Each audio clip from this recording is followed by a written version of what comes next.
से दुल्हन को रुखसत करा के अपने घर लाएंगी, या दुल्हन रुखसत कराने के लिए दूल्हा अपने अहले खाना यानी अपने घर के अफराद के साथ जा सकता है ससुराल, बशर्ते कि अहले खाना की तादाद 5, कम से कम 5 और ज़्यादा से ज़्यादा 10, इससे ज़्यादा नहीं होगी।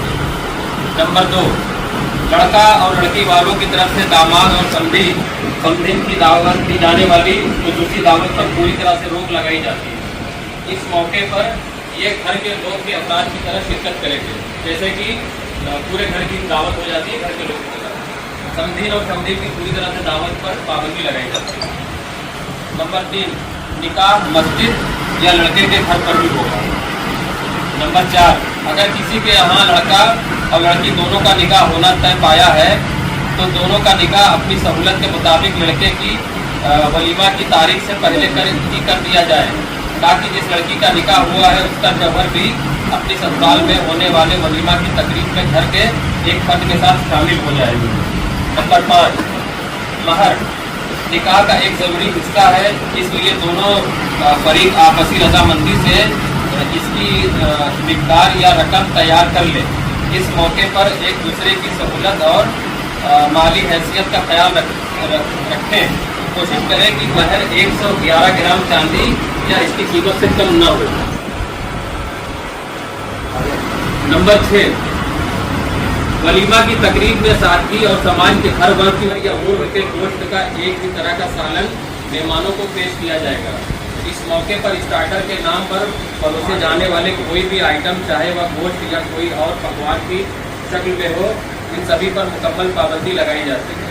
यानी खुशी की तमाम तकरीब में सादगी और समाज के हर तबके की आसानी और उसके जज्बात का पूरा ख्याल रखा जाए।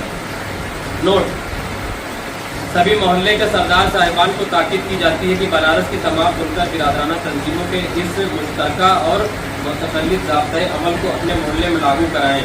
अगर समाज का कोई आदमी इन अहकामात की खिलाफ वर्जी करता है तो मोहल्ले के सरदार और पंच साहिबान उस तकरीब में शरीक न हो और ऐसे आदमी पर अपने तौर पर तादीबी यानी अनुशासनात्मक कार्रवाई करे।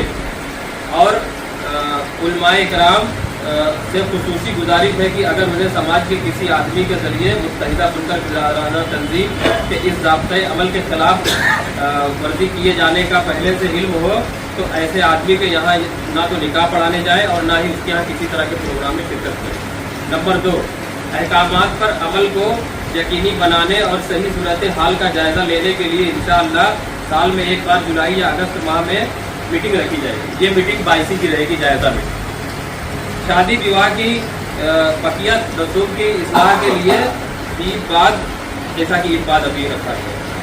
अगर जो भी ज़ाब्ता अमल लागू किया गया है 22 बुनकर बिरादराना तंजीम की तरफ से, अगर इसकी खिलाफ वर्जी पाई जाती है तो उसके खिलाफ तादीबी कार्रवाई की जाती है।